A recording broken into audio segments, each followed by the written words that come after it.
Olá, segundo ano, bom dia. Hoje a gente vai tratar aí sobre o empirismo, tá? Vamos estar conversando hoje sobre o John Locke e o David Hume nessa corrente filosófica, né, chamada empirismo. Então vamos lá. Empirismo, conceito de empirismo, uma corrente filosófica.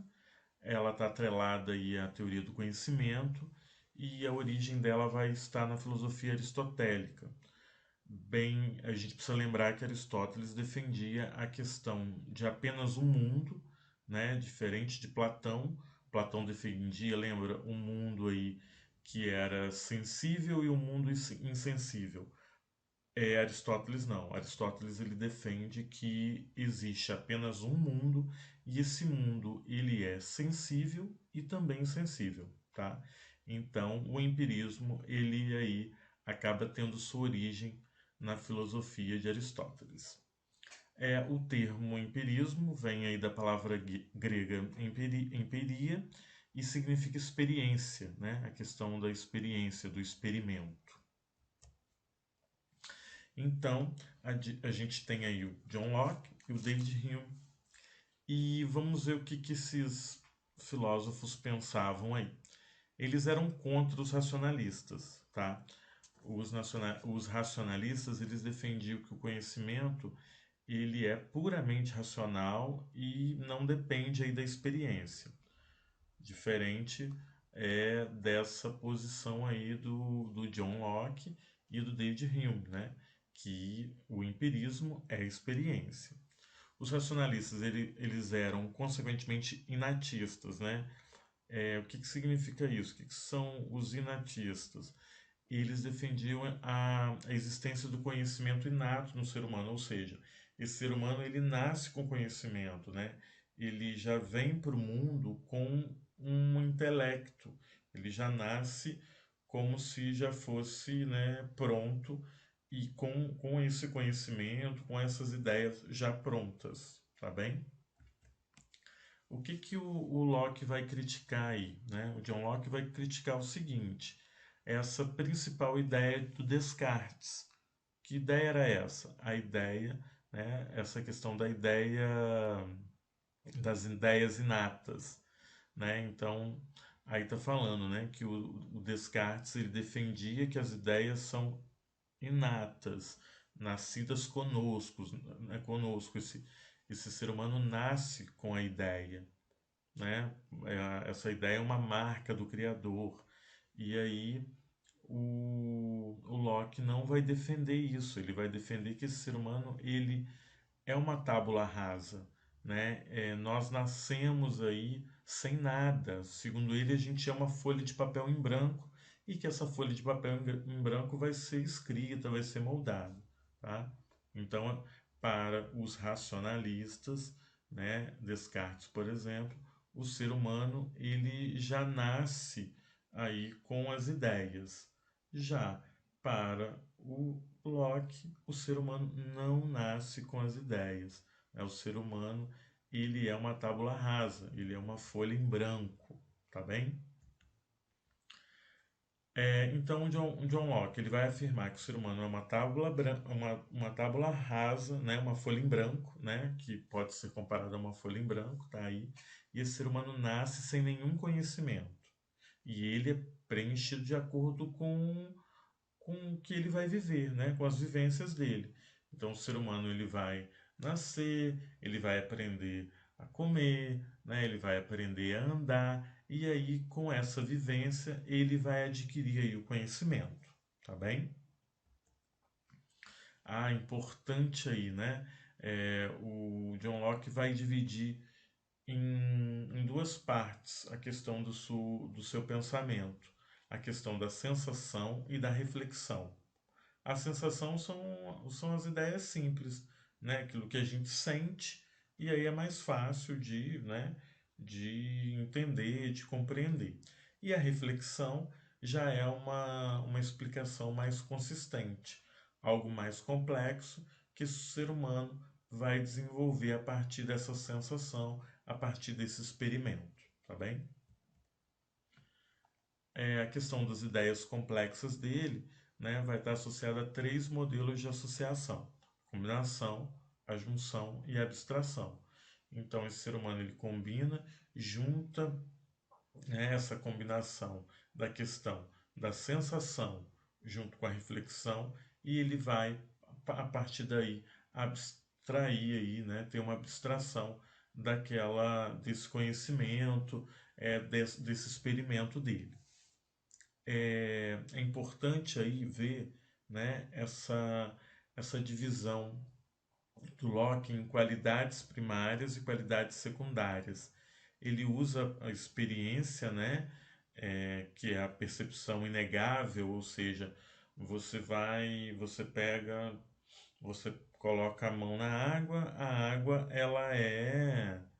como ela é líquida, né? Você coloca a mão ali.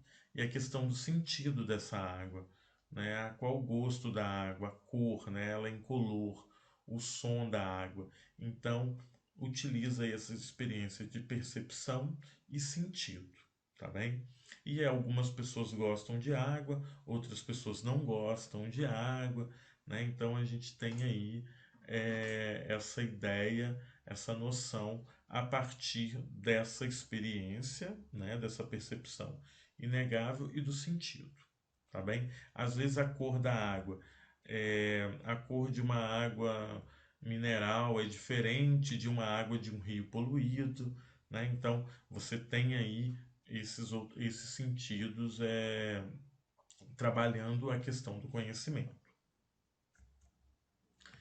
Vamos agora para exercícios.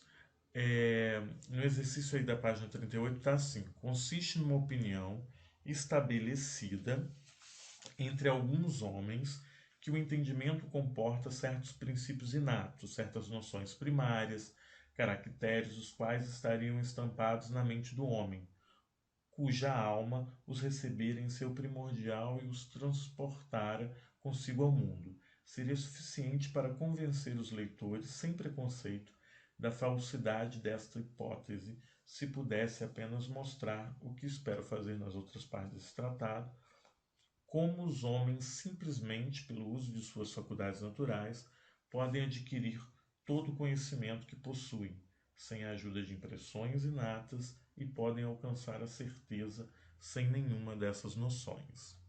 Então, o John Locke aí, né? Segundo fragmento, qual é o caminho para se alcançar a certeza, né? Que caminho aí seguir para encontrar certeza de algo? Então, para ele aí, né? Para ele é, é possível, né? A gente perceber e entender que o caminho para encontrar essa certeza passa necessariamente pelo uso das faculdades naturais desse ser humano, né? Desse homem, as impressões que esse ser humano tem, pelo uso dos nossos sentidos, por exemplo, como a gente viu anteriormente. Né? A partir do nosso sentido, a gente pode encontrar o verdadeiro conhecimento, sem depositar isso em qualquer noção inata, né? O caminho seguro para toda e qualquer noção propriamente válida. Então, essa ideia, ela não nasce com a gente, ela é construída conosco, e a partir desses sentidos, a gente encontra aí a certeza, tá bem? A 20 aí. A partir do texto, estabeleça o princípio metodológico e o posicionamento de Locke, né? O que ele vincula aí? Ele vincula diretamente a necessidade da experimentação, do experimento, né? E da observação, a partir dessas faculdades naturais do homem, para esse estabelecimento de um conhecimento seguro aí, alinhando nesse aspecto a questão do empirismo, né? Posicionamento frente ao problema da origem aí e do conhecimento. Agora a questão do David Hume, né? Do David Hume aí. O David Hume, ele vai ele vai dizer o seguinte, né? As ideias não são inatas, mas derivam aí, né? Vêm das sensações e das percepções que o ser humano adquire. Então ele conversa com Locke, né? David Hume conversa com Locke nesse sentido, de que as sensações, as percepções, elas são aí essenciais para o conhecimento do homem, para o conhecimento do ser humano. Não há possibilidade de ideias aí inatas. As ideias, elas não são inatas para ele. Sensações e percepções para o David Hume são fruto de um conjunto de vivências, né, que a gente adquire aí por meio dos sentidos. Os sentidos vocês sabem, né? A questão né, a gente escuta, a gente sente o odor, não é mesmo? A gente tem o paladar, tem o tato, são esses os sentidos. O que determina o grau e a capacidade de conhecimento humano são o nível e a intensidade das experiências adquiridas pelos sentidos. É interessante que a gente vai ver isso daí agora no David Hume, porque tá vendo a questão das impressões e das ideias, né? Isso é muito interessante, é muito importante, porque na perspectiva dele aí, as impressões ou percepções, elas são sempre fortes, são fortes. Enquanto aí a questão das ideias, a gente percebe que essas ideias são cópias, né? E são fracas. Então ele diz o seguinte, que o grau de força e vivacidade, as impressões, elas são percepções fortes, né? A questão do experimento, da questão dos nossos sentidos. E a questão da ideia, ela já é fraca, tá bem? Então tem uma outra atividade aí, o exercício da página 41, e a gente vai ver agora. De acordo com o texto, defina os conceitos de impressão e ideia segundo Hume, né? As impressões para ele são todas as nossas sensações, paixões, emoções, ou seja, a questão aí da natureza, dentro do uso dos nossos sentidos naturais, fortes e vivas, tá? As ideias para ele, aí as ideias, elas são na perspectiva do filósofo escocês, né, do grande Hume aí, as imagens enfraquecidas das impressões, o que a gente viu anteriormente. As ideias são imagens pálidas das impressões que se apresentam aí na questão do pensamento. Então, para ele, todas as nossas sensações, paixões, emoções, elas estão dentro dos nossos sentidos, tá bem? E o número 24 aí, como essas duas definições nos ajudam a perceber o empirismo radical do filósofo escocês. Então a gente vai ver aí que, ao tomar a impressão como origem de todo conhecimento válido, ele determina, né, que toda forma clara, que a raiz de toda e qualquer ideia que passa na mente humana, ela está vinculada diretamente aos nossos sentidos. O que atesta no argumento dele aí que o empirismo radical, né, que ele representa.